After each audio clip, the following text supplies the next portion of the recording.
해서 좀 이름이 깁니다. 하나복 네트워크라고 하는 그 연합 안에서 저희가 같이 이제 하나님 나라 운동으로서 같이 사용하고 있는 교재인데요. 그 하나님 나라 복음 네트워크 하나복 네트워크에서 총괄 디렉터를 맡고 계시는 목사님 우리 양승우 목사님께서 오늘 설교를 해주실 텐데요. 특별히 제목이 좀 특별합니다. EF1L. 제가 처음에 제목 받고 이게 제목이 맞는지 확인을 했었는데요. 혹시 오타를 주신 게 아닌가 했는데 아니고 이게 정확한 제목이라고 하십니다. 우리 오늘 특별히 이 요한일서 3장 16절 말씀 가지고 말씀 전해주실 목사님 우리 박수로 한번 크게 환영하고 같이 말씀 전해 듣도록 하겠습니다. 같이 박수로 환영하겠습니다.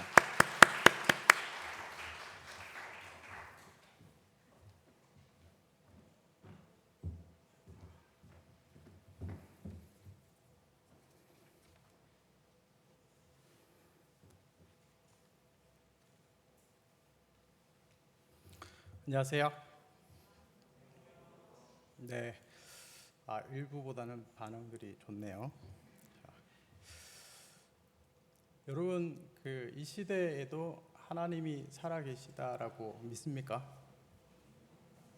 여전히 살아계셔서 역사하신다고 믿습니까? 안 믿어요? 이 시대도 여전히 하나님 살아계셔서 역사하신다라고 저는 믿는데 그걸 어제 저녁 9시에 체험을 제가 몸소 했습니다. 어제 저녁 9시에 나눔교회 담임 목사님 되시는 조용민 목사님께서 저에게 연락이 오셨어요. 연락을 하신 이유는 목사님 3주 전에 제가 했던 설교하고 90%가 똑같습니다. 오늘 제 설교 원고를 보시고 그래서 어떻게 된 걸까요? 라고 해서 글쎄요, 제가 목사님 3주 전에 설교한 걸 듣지도 않고 보지도 않았는데 이렇게 됐네요. 어떻게 다 바꿀까요? 라고 했는데 아니요, 그대로 하십시오. 성령께서 주신 감동을 어떻게 막겠습니까? 라고 해서 오늘 그대로 할 겁니다. 그래서 조영민 목사님만큼 맛깔스럽게 한번 해보도록 하겠습니다. 할렐루야. 네, 아멘 하셔도 아무도 야단 안 치는데 할렐루야. 네. 여러분 조영민 목사님 지금 안식년 하고 계시잖아요. 네.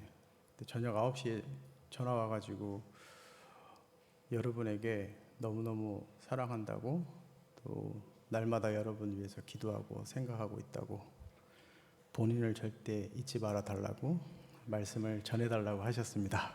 예, 전했습니다. 예. 여러분 교회에 대해서 어떻게 생각하십니까? 교회란 무엇인가? 교회는 어떠해야 하는가? 생각해 보셨습니까? 교회의 정체성은 과연 무엇이고 이 시대를 살아가는 교회의 사명과 역할은 무엇이며 내가 지금 속해 있는 교회는 어떤 교회인가? 그리고 어떤 교회여야 할까? 생각해 보셨습니까? 요즘 세상은 교회를 염려하고 교회를 걱정하는 시대 가운데 있습니다. 교회가 원래 가져야 할 정체성과 교회가 원래 가져야 할 사명과 역할이 희미해지거나 잃어버린 것은 아닐까라고 우리까지 염려되는 시국에 살고 있습니다. 여러분, 세상에 얼마나 많은 교회가 있습니까? 많은 교회 중에 여러분은 본 교회를 선택하셨습니다. 이 교회를 선택하신 이유가 무엇입니까? 여러분의 어떤 취향이나 여러분이 선호하는 것이 있어서 이 교회를 선택하셨습니까? 그럼 이 교회는 어떤 교회였으면 좋겠습니까?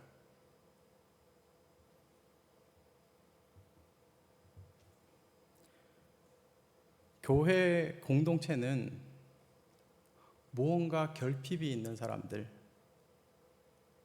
강하기보다는 연약한 사람들, 이런 사람들이 모인 곳이 교회 공동체입니다. 그래서 그 교회에서 건강해지고 싶고, 성장하고 싶고, 성숙해지고 싶고, 나아가서는 그 교회에서 잘 훈련받고 그 교회에서 잘 준비되어서 세상에서 매력적인 그리스도인이 되고 싶은 곳, 그곳이 바로 교회 공동체 아니겠습니까? 혹시 이걸 꿈꾸고 이 교회에 속해 계십니까? 그러면 건강해지고 균형 잡히고 성장과 성숙 그리고 매력적인 삶, 과연 이 교회에서 가능할까요? 가능하겠습니까? 가능해지고 싶습니까? 요한일서 3장 14절 말씀을 보시면 우리는 형제를 사랑함으로 사망에서 옮겨 생명으로 들어간 줄 알거니와 사랑하지 아니하는 자는 사망에 머물러 있느니라 라고 말씀하십니다. 죽은 것은 건강과 무관합니다. 사랑하지 아니하는 자는 사망에 머물러 있다라고 합니다. 그렇다면 사망이 아닌 건강함은 일단 생명이 있어야 가능하다라는 것을 알게 됩니다. 생명은 어떻게 가지게 된다고 요한일서 3장 14절에서 말씀하십니까? 형제를 사랑함으로 생명을 가지게 된다라고 말씀하십니다. 형제를 사랑하는 것이 구원을 받은 자의 표징이기도 하다라고 얘기할 수 있겠습니다. 인간 존재 자체가 굉장히 자기중심적입니다. 그래서 대부분의 사람은 나 자신을 위해서 살아왔고 그리고 앞으로 그렇게 살아갈 것이고 살고 있습니다. 나 자신을 위해서 사용되어지는 어떤 시간이나 물질이나 재능은 나 자신을 위해서만 사용해도 모자란 게 인생입니다. 그런데 사망에서 생명으로 옮겨진 사람은 내 시간과 재능을 이타적으로 사용하게 됩니다. 내 인생을 이타적으로 사용하고 있다라는 것은 구원을 받았다라는 표징이기도 합니다. 그래서 교회 공동체는 구원을 받았다라는 표징이 선명하게 드러나는 사람들의 모임이다라고 얘기할 수 있습니다. 요한일서 3장 15절 16절 말씀을 보시면 그 형제를 미워하는 자마다 살인하는 자니 살인하는 자마다 영생이 그 속에 거하지 아니하는 것을 너희가 아는 바라. 그가 우리를 위하여 목숨을 버리셨으니 우리가 이로써 사랑을 알고 우리도 형제들을 위하여 목숨을 버리는 것이 마땅하니라 라고 말씀하십니다. 구원의 표징이 선명하게 드러나는 사람들에게 주어지는 우선순위는 하나님을 알아가고 하나님을 사랑하는 것입니다. 하나님을 알아가는 방법은 말씀을 통해서 가능합니다. 그리고 하나님을 사랑하는 방법은 예배와 기도와 순종을 통해서 가능합니다. 특이하게도 하나님을 사랑하는 사람에게 마치 원래 한 커플이었던 것처럼 쌍이었던 것처럼 함께 가는 게 있는데 그게 뭐냐? 바로 형제 사랑입니다. 그러므로 하나님을 사랑하는 것 그리고 형제를 사랑하는 것은 분리될 수 없다라는 말입니다.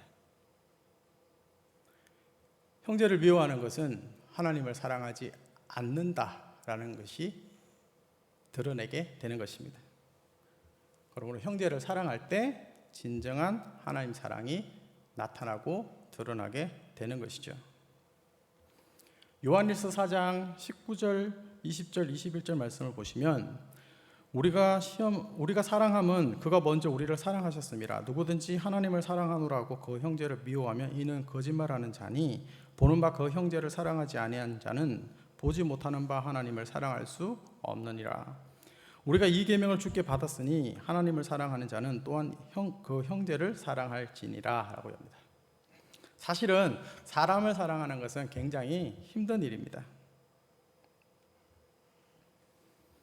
오늘 본문 말씀 읽으면서 부담스러웠습니까? 당연하지, 너무너무 쉬워 라고 생각이 들었습니까? 어땠습니까?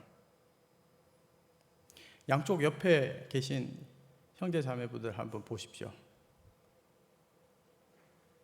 지금 대부분 80% 이상이 옆에 분을 안 보고 계세요. 왜냐하면 부담스럽거든요. 사랑하는 것 자체가 부담스럽습니다. 오늘 본문 말씀 자체가 당연하다기보다는 부담스럽습니다. 형제를 위해서 목숨까지 바쳐야 되나? 하나님은 그러실 수 있어도 나는 불가능할 것 같은데요. 이 말씀은 정말 부담스러운데요. 라고 느껴질 수밖에 없는 말씀입니다.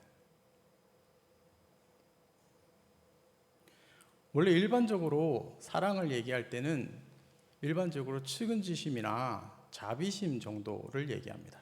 그런데 기독교는 측은지심이나 자비심을 뛰어넘는 곳이 바로 기독교 사랑입니다.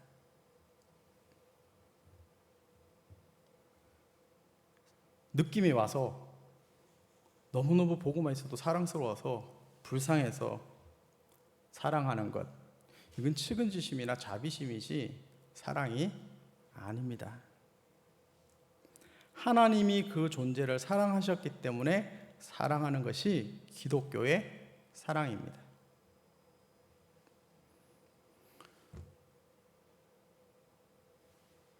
아직 여기 많은 젊은 분들이 결혼을 안 하셔서 부부싸움은 안 해보셨죠? 네, 부부싸움을 하거나 이성교제를 하면서 싸움을 하게 되면 미워지지 않습니까? 저도 부부싸움을 하면 제 와이프가 미워지거든요. 미워지고 난 뒤에 부부싸움을 하고 나면 조용히 저를 성찰하는 시간을 저는 가집니다. 내가 잘한 것은 무엇이고 내가 잘못한 것은 무엇일까? 그때 생각할 때 우리 주님께서 저에게 조용한 음성을 들려주십니다. 승훈아, 네 와이프를 내가 사랑해. 승훈아, 네 와이프를 위해서 내 아들 예수가 십자가에 못 박혀서. 그 주님의 음성이 들립니다.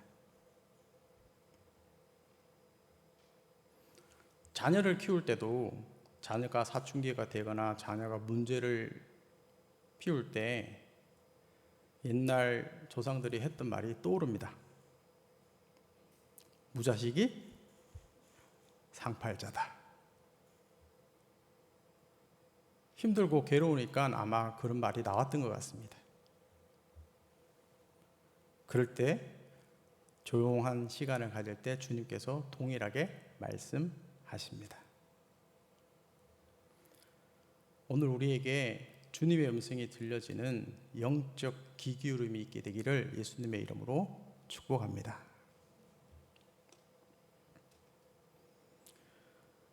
하나님을 사랑하는 것이 내면적이고 영적인 것이어서 보이지 않는 것이라 그러면 겉으로 열매가 되어서 나타나기 마련입니다. 그것은 바로 내 주변에 있는 사람을 대하는 태도입니다.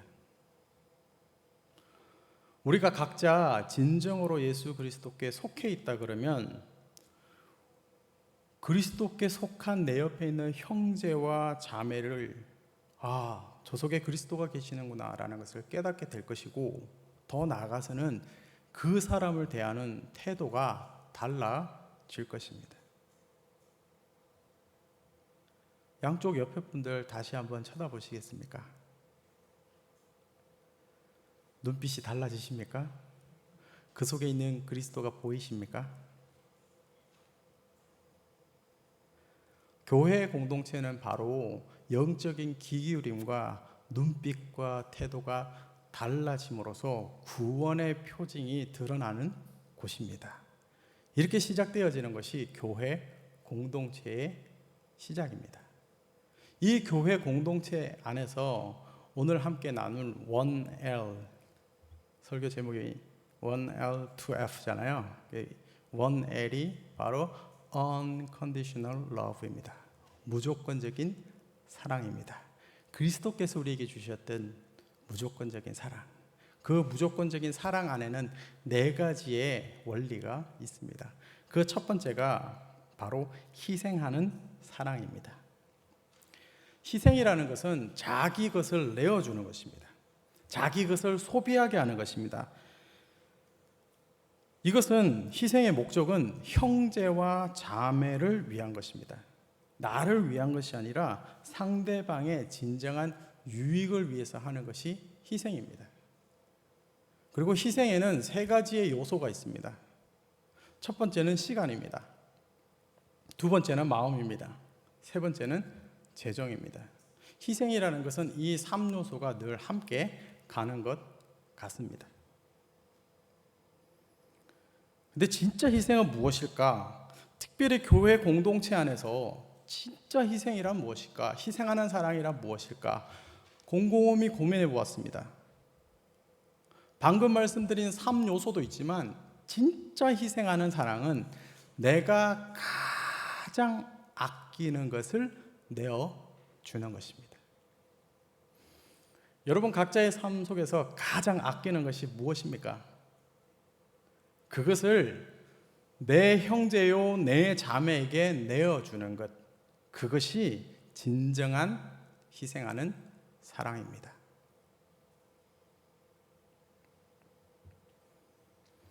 요한일서 3장 18절 말씀을 보시면 자녀들아 우리가 말과 혀로만 사랑하지 말고 행함과 진실함으로 하자라고 합니다. 두 번째의 unconditional love의 두 번째의 원리는 진실한 사랑입니다. 저는 이 진실한 사랑을 투명한 사랑 혹은 진정성 있는 사랑으로 말하고 싶습니다. 제 목회 철학, 20대, 30대의 제 목회 철학이 제 자신에게 늘 선포하고 얘기했던 것이 투명한 유리관 속에 나를 집어넣자 였습니다. 목사로서의 삶이 아니라 인간, 성도로서의 양승훈의 삶을 투명하게 보여주는 것. 왜곡되지 않고 굴절되지 않고 어떠한 해석이 되어지지 않는 있는 모습 그대로 받아들여지게 하는 것. 나 또한 다른 사람들을 있는 모습 그대로 진정성 있게 받아들이는 것. 이것이 바로 진실한 사랑, 진정성 있는 사랑, 투명한 사랑이다 라고 말하고 있습니다. 성숙한 사람들의 특징이 뭐냐면 투명한 사랑을 하는 것입니다.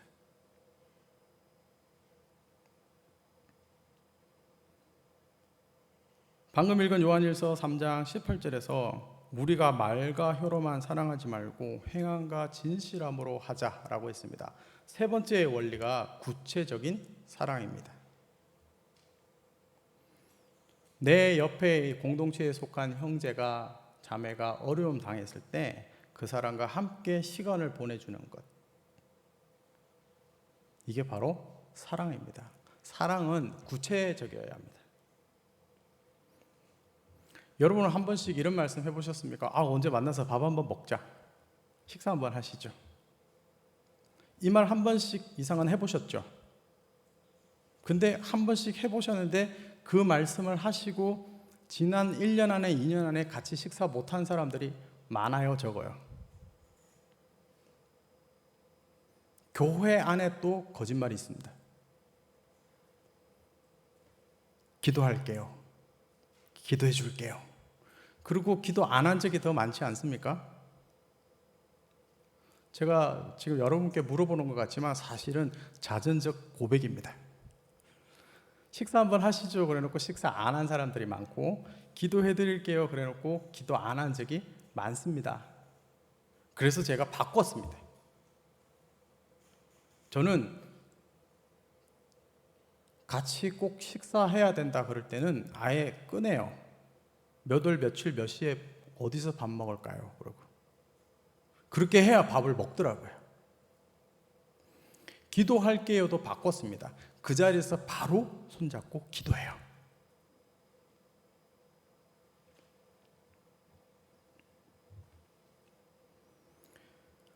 구체적인 사랑은 사실은 관심을 가지는 것입니다. 내 형제에게, 내 자매에게 관심을 가지는 거예요.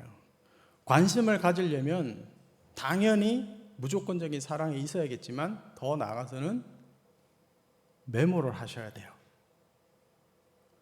그 사람이 평소에 어떤 음식을 좋아하는지, 그 사람이 싫어하는 워딩은 무엇인지, 그 사람이 반응하지 않는 것, 이런 것들을 다 메모하셔야 돼요.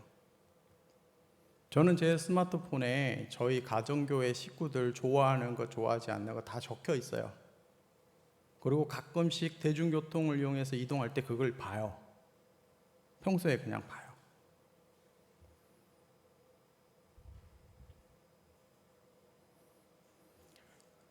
얼마 전에 제 가까이 있는 지체 집에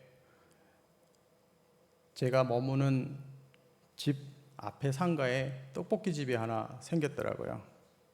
근데 떡볶이 좋아하냐라고 물어봤더니 떡볶이 좋아한대요. 그래서 떡볶이를 사러 갔어요. 근데 그 집에 제 나이 또래의 부부와 초등학생 아이들 3명이 있어요. 제가 떡볶이를 어떻게 구입했을까요? 1인분은 어른들, 성인들 입맛에 맞는 것, 2인분은 아이들 입맛에 맞게끔 떡볶이가 약간 달달하게 이렇게 주문해서 가지고 가서 줬어요. 그랬더니 영상으로 보냈어요. 아이들이 자기들 입맛에 너무 잘 맞다고. 그렇게 감사해요 라고 하는데 왜 저는 메시지가 다음에 또요 라고 들렸을까요? 그리고 실제로 다음에 또 2주인가 3주 후에 또 그렇게 사다 주었더니 너무너무 좋아하더라고요.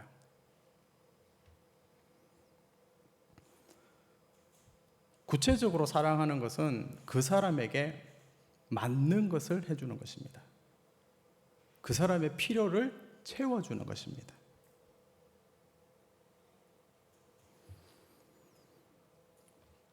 제가 속해 있는 교회의 한 형제가 매주 그 즉석밥을, 그러니까 렌지에 1분, 2분 돌려서 먹는 밥을 먹더라고요. 그래서 원래 그 밥을 좋아하냐고 물어봤더니 아니래요. 집에서 해먹는 따뜻한 밥을 좋아한대요. 그러면 밥을 해먹으면 될 텐데 왜 렌지에 돌려서 먹냐라고 물어봤더니 밥솥이 없대요. 그러면 이게 무슨 소리죠? 밥솥이 필요하다는 거죠. 그래서 제가 밥솥을 사서 그 형제에게 줬어요. 밥 먹는 맛이 달라졌대요. 구체적인 사랑은 그 사람의 필요를 채워주는 것입니다. 그리고 저희 교회는 지정헌금 제도가 있습니다. 지정헌금은 무엇이냐면 받는 사람 이름만 헌금 봉투에 쓰는 거예요. 헌금 봉투에 액수도 없고 아무것도 없어요. 받는 사람만, 그리고 그 사람을 위한 축복 기도가 있으면 기도 제목만 해서 줘요. 그러면 그 헌금이 재정부로 들어오겠죠. 그럼 재정부에서 수입을 잡고 기록을 하고 지정된 사람에게 전달만 해줘요. 지정헌금은 액수가 중요한 게 아니에요. 구체적인 사랑이 공동체 안에서 나타나는 표현이에요. 저도 지정헌금을 몇 번 받아봤어요. 근데 액수와 상관없이 정말 하나님께서 내 삶에 함께 하시고 위로해 주시고 격려해 주시고 내가 공동체에 속해 있다라는 것을 확실하게 표현해 주시는 것 같아서 너무너무 감격과 감사가 있어요. 근데 우리가 살다 보면 좀 센스가 다른 사람보다는 좀 떨어지는 사람들이 있어요. 메모도 하고 경청도 하는데 그 사람의 진짜 필요를 모를 때가 있어요. 그럴 때는 어떻게 해야 될까요? 구체적인 사랑을 하고 싶은데 그럴 때는 물어봐야 합니다. 어떻게 하라고요? 물어보셔야 돼요. 뭐가 필요한지 물어보셔야 돼요. 제가 조금 전에 그렇게 렌즈에 돌려 먹는 즉석밥을 좋아하냐고 물어본 것처럼 물어보셔야 돼요. 그렇게 소통을 하면 구체적인 사랑이 실제적으로 내 삶 가운데서 이루어질 수 있어요.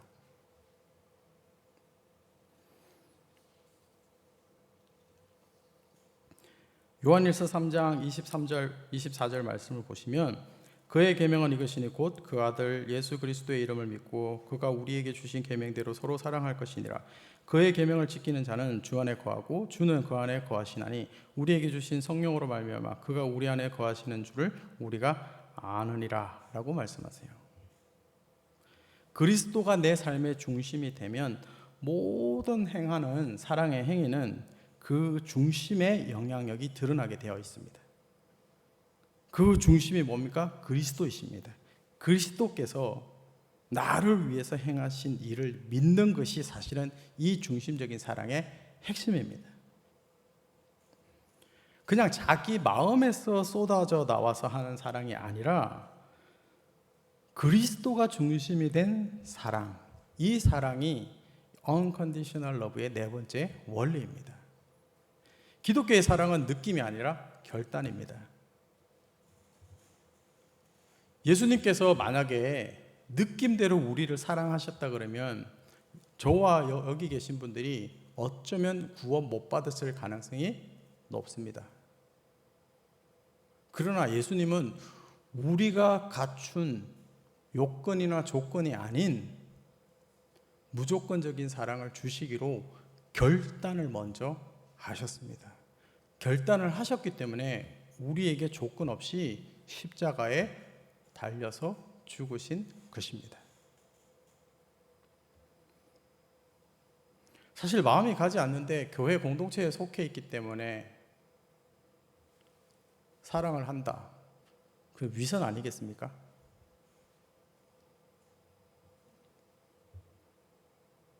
그리고 마음이 가서 사랑하는 것, 이거는요 어쩌면 이럴 수 있습니다. 목사님 좀 기다려 주세요.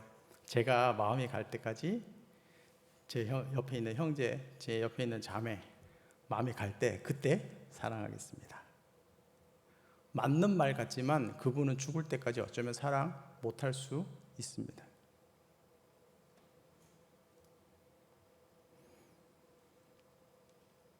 내 마음이 막 벅차서 사랑하는 거, 이거는 누구나 할 수 있죠. 감정에 가서 하는 사랑 누구나 할 수 있죠. 그러나 진짜 중심적인 사랑은 바로 결단에서 시작되어지는 것이고, 그 결단을 하고 난 이후에 정말로 희한하게도 감사하게도 사랑이 생깁니다. 그래서 결단을 먼저 하셔야 합니다. 사랑은 느낌을 쫓아서 자연스럽게 발생하는 것이 아니라 결단으로 시작하는 것입니다. 그리고 결단하고 나신 이후에 거쳐야 할 과정이 있는데 그것은 뭐냐면 인내입니다. 인내를 유지하셔야 됩니다. 인내를 유지하시면서 지혜로운 마음으로 사랑하셔야 합니다. 그리고 실제로 이 사랑을 배울 수 있는 곳이 어디냐? 바로 여러분들이 속해 있는 스몰 그룹입니다. 소그룹입니다. 그게 진정한 교회 공동체입니다.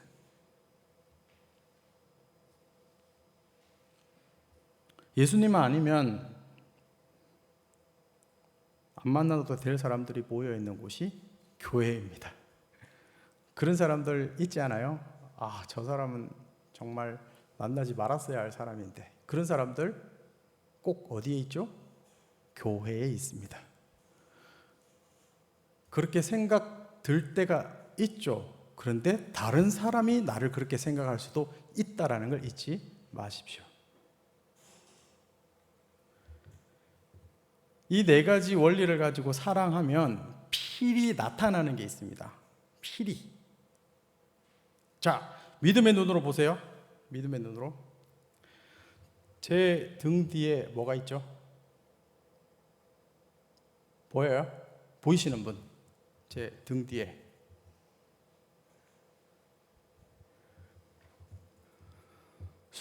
수백 개의 칼날이 박혀 있는 거 보이세요?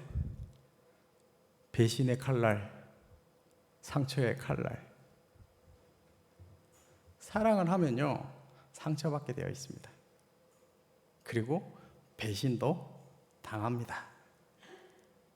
예수님도 배신 당하셨고요.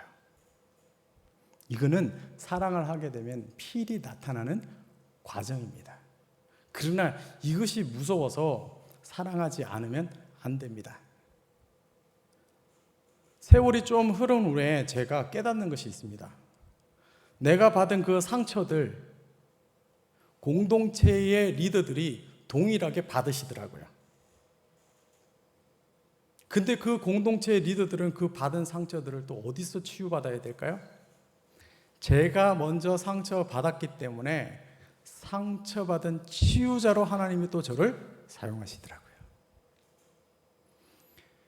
하나님은 우리 인생에서 절대로 버리시는 것이 없습니다.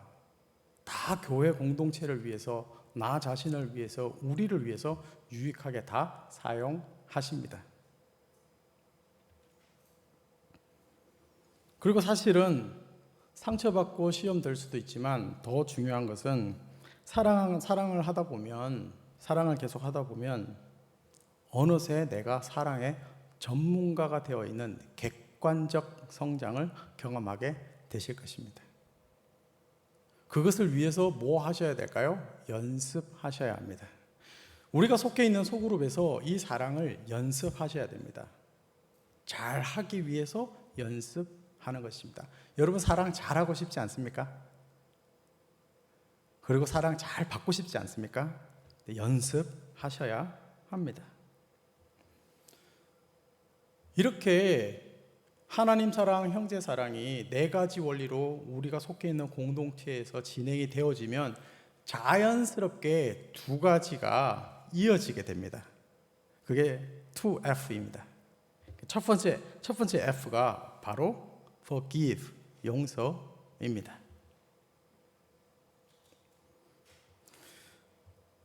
여러분, 우리 교회, 본 교회를 아까 제가 질문했죠. 왜 선택하셨는지, 우리 교회가 어떻게 되었으면 좋겠는지, 이 교회를 통해서 내가 어떻게 되었으면 좋겠고 우리가 어떻게 갔으면 좋겠느냐, 다 생각 한 번씩은 해보셨고 지금도 생각하고 계시죠. 죄의 근본은 자기 중심성에서 나옵니다. 철저하게 자기 중심적이에요. 그러니까 교회 공동체가 내 취향, 내 스타일, 내 유익, 내 욕심 이런 것들이 계속 주장되어지고 부딪히면 교회의 건강성은 잃어버리게 되는 것이죠. 이때 우리가 주의해야 될 게 바로 하나님 경외하기입니다. 하나님을 경외하기 시작하면 달라지기 시작합니다. 내 취향, 내 스타일, 내 이익, 내 욕구가 아닌 하나님이 원하시는 교회 공동체에 귀 기울이 되고 관심 가지게 되는 것입니다.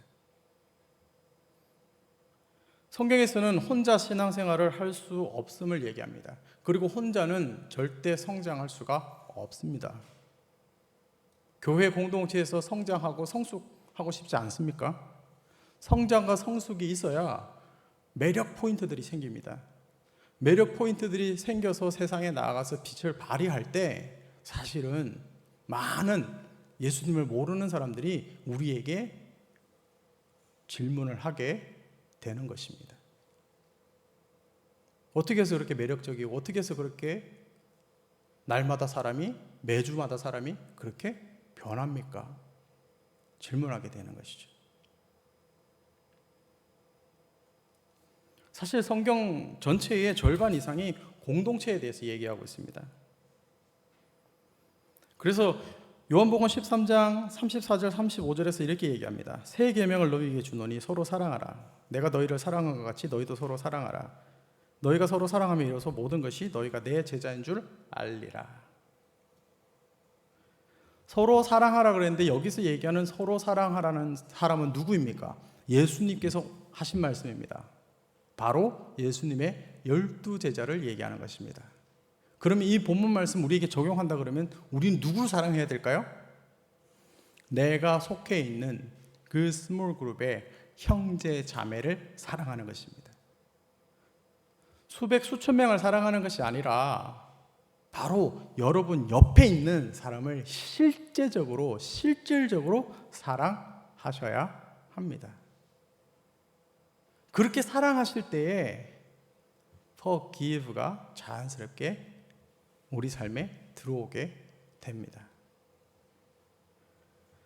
마태복음 18장 20절에서 35절 말씀을 보시면 두세 사람이 내 이름으로 모인 곳에 나도 그들 중에 있느니라. 그때 베드로가 나와 이르되 주여 형제가 내 죄를 범하면 몇 번이나 용서하여 주리까? 7번까지 하오리까? 예수께서 이르시되 내게 이르노니 7번뿐만 아니라 7번을 70번까지라도 할지니라. 그러므로 천국은 그 종들과 결산하려 하던 어떤 인간과 같으니 결산할 때에 10,000달란트 빚진 자 하나를 데려오매 갚을 것이 없는지라. 주인이 명하여 그 몸과 아내와 자식들과 모든 소유를 다 팔아 갚게 하라 하니 그 종이 엎드려 절하며 이르되 내게 참으소서 다 갚으리다 하거늘 그 종의 주인이 불쌍히 여겨 놓아 보내며 그 빚을 탕감하여 주었더니 그 종이 나가서 자기에게 100데나리온 빚진 동료 한 사람을 만나 붙들어 목을 잡고 이르되 빚을 갚아라 하며 그 동료가 엎드려 간구하여 이르되 나에게 참아주소서 갚으리이다 하되 허락하지 아니하고 이에 가서 그가 빚을 갚도록 옥에 가두거늘 그 동료들이 그것을 보고 몹시 딱하게 여겨 주인에게 가서 그 일을 다 알리니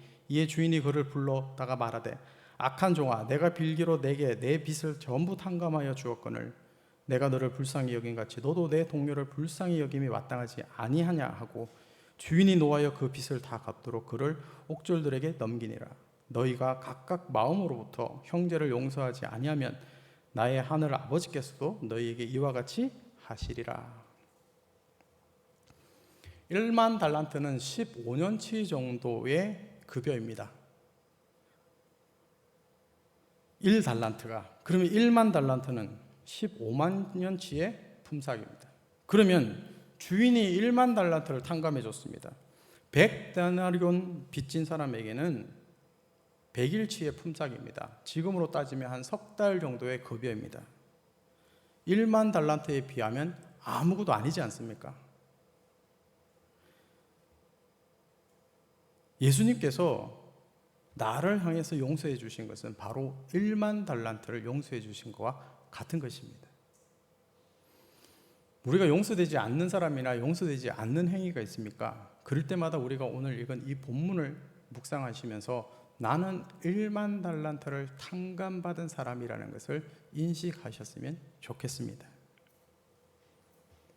그리고 제가 속해 있는 공동체에서 용서에 대한 공식을 늘 이렇게 얘기합니다. Forgive is forget.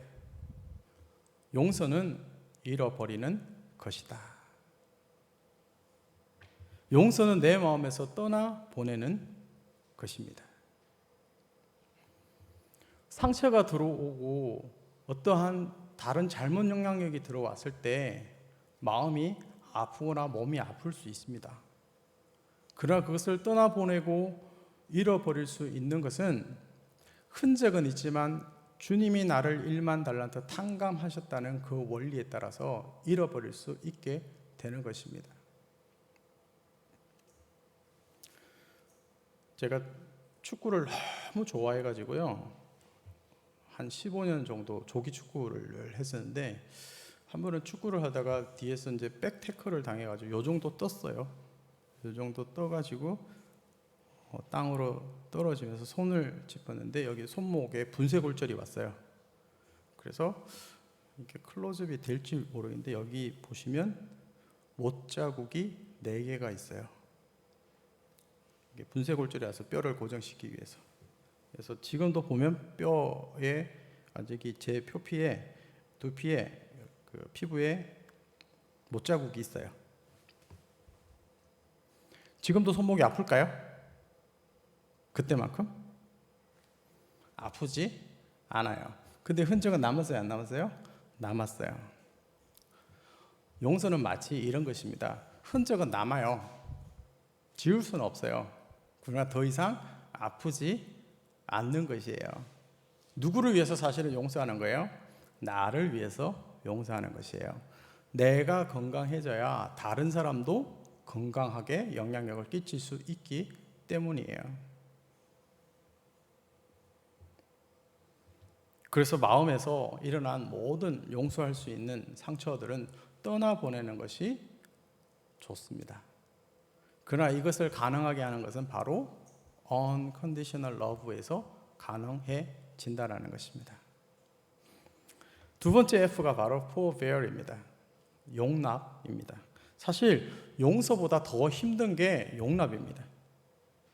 골로새서 3장 13절 말씀을 보시면 누가 누구에게 불만이 있거든 서로 용납하여 피차 용서하되 주께서 너희를 용서하신 것 같이 너희도 그러하고 라고 말씀하십니다. 용서는 탕감해 주는 것이고 잃어버리는 것이고 떠나보내는 것이다 그러면 용납은 부족한 것을 받아들여 주는 것입니다. 나와 다른 것을 받아들여 주는 것입니다. 제가 결혼할 쯤에 제 인생의 선배님들이 결혼하면 사실은 부부가 큰 이슈로 싸우기보다는 사소한 걸로 많이 싸우게 된다 라고 말씀하셨어요. 그래서 제가 선배님들한테 그랬어요.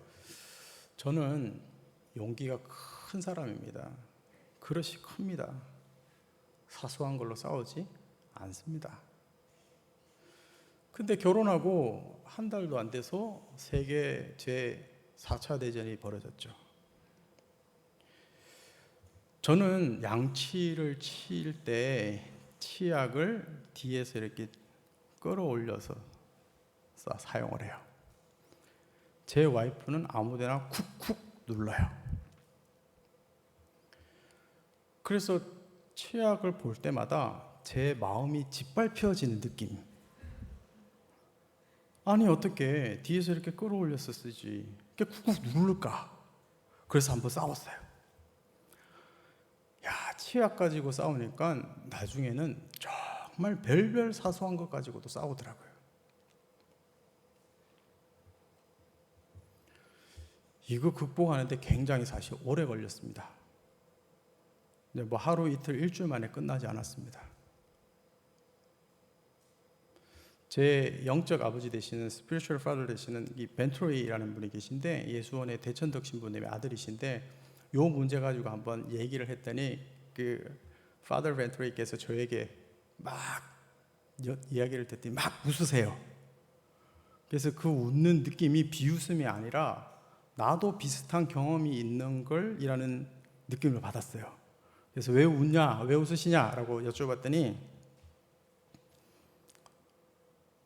서양인들도 결혼하고 나면 첫 번째 세계대전이 치약에서 시작된대요. 그래서 본인도 주위에서 그런 얘기를 많이 들었는데 자기 아버지한테 어떻게 했으면 좋겠냐라고 했는데 그 대천동 신부님 살아계실 때 자기 아들한테 그랬대요. 신혼여행 갈 때 이렇게 해라. 치약을 2개를 사서 가라. 그리고 하나에는 네 이름, 하나에는 너 와이프 이름을 적어서 사용해라. 거짓말같이 치약 때문에 부부싸움을 한 적이 없대요. 사실 이거 아무것도 아니지 않습니까? 치약을 눌러 쓰든 짜서 쓰든. 궁금하죠? 목사님 그럼 지금은 치약 때문에 싸웁니까? 절대 안 싸웁니다. 지금도 여전히 제 와이프는 치약을 이렇게 눌러서 사용하시고요. 저는 그 눌러져 있는 것을 보고 와, 원형 복구의 욕구가 생기면서 다시 쭉 짜서 올립니다. 우리가 왜 용납이 안 되는 줄 아십니까? 사랑해도 용납이 되지 않는 이유는 우리 속에 복음의 정신보다 율법의 정신이 더 충만하기 때문입니다. 율법의 정신은 무엇입니까? 그것을 어떠한 것을 지켜야 하는 것입니다. 만약에 그것을 나는 지키고 상대방이 지키지 않는다 그러면 우월의식을 가지게 됩니다. 그리고 우월의식이 이어져서 정죄의식까지 이어집니다. 이걸 하는데 이걸 안 한단 말이야? 잘못됐네. 받아들일 수 없어 라고 되는 것이죠. 복음의 정신은 무엇입니까? 복음의 정신은 비본질에 있어서는 한도 끝도 없이 양보하는 것이 복음의 정신입니다. 본질에 있어서는 치열하게 싸우는 것이지만 비본질에 있어서는 무한대로 양보하는 것이죠. 방금 제가 예를 들었지만 치약을 짜서 쓸 것인지 끓여서 쓸 것인지는 비본질입니다. 본질이 아닌 것이죠. 공동체 안에서 우리가 용납이 되지 않는 것은 바로 본질을 따져보니까 율법의 정신이 더 앞서가 있기 때문이라는 것을 알게 되었습니다. 여러분, 우리 가운데 용납이 되지 않는다 그러면 자기 자신을 한번 돌아보십시다. 나는 복음의 사람인지 율법의 사람인지, 나는 정죄의 사람인지 용납의 사람인지 돌아보아야겠습니다. 그리고 다시 한번 말씀드리겠습니다. 하나님이 나를 용납하셨다라는 것 잊지 않았으면 좋겠습니다. 제가 오늘 설교 말씀 나누는 초두에서 나는 교회인지, 교회라면 나는 어떤 정체성을 가지고 있고 내가 속해 있는 우리 교회는 어땠으면 좋겠냐라고 여쭤봤습니다. 여러분, 우리가 속해 있는 교회가 건강했으면 좋겠습니까? 끊임없이 매주마다 성장과 성숙이 거듭되어졌으면 좋겠습니까? 그리고 매주 지날 때마다 매력 포인트들이 계속해서 생성되어져서 내일 월요일 세상에 나갔을 때 매력적인 사람이었으면 좋겠습니까? 그렇다 그러면 우리는 이것을 어떻게 이룰 수 있을까요? 방금 말씀드린 무조건적인 사랑과 용서와 용납이 우리 교회 공동체 안에서 연습되어지고 훈련되어질 때, 그리고 이것이 내 삶에 계속해서 쌓여져 갈 때 이 교회 공동체는 건강해질 뿐만 아니라 균형 있게 성장하고 성숙하게 될 것이고 매력적인 공동체로 자라나게 될 것입니다. 이 모든 것들이 목적이 있습니다.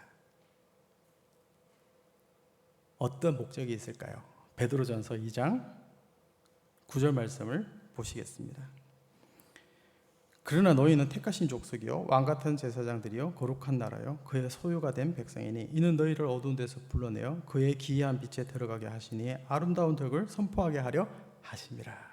여기서 얘기하는 아름다운 덕은 뭡니까? 바로 하나님 나라 복음입니다.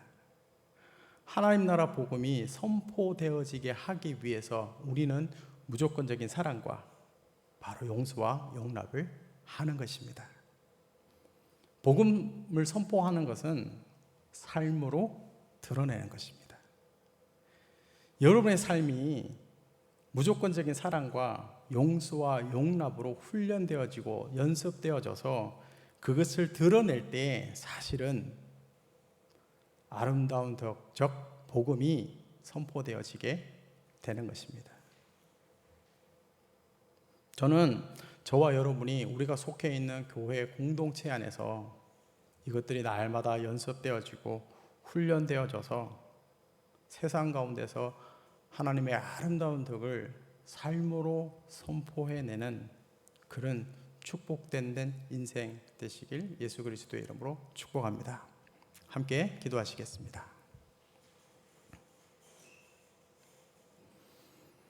1분간 침묵으로 오늘 주신 말씀 묵상하시면서 정리하시면서 기도하시겠습니다.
주님, 우리를 교회로 부르셨습니다.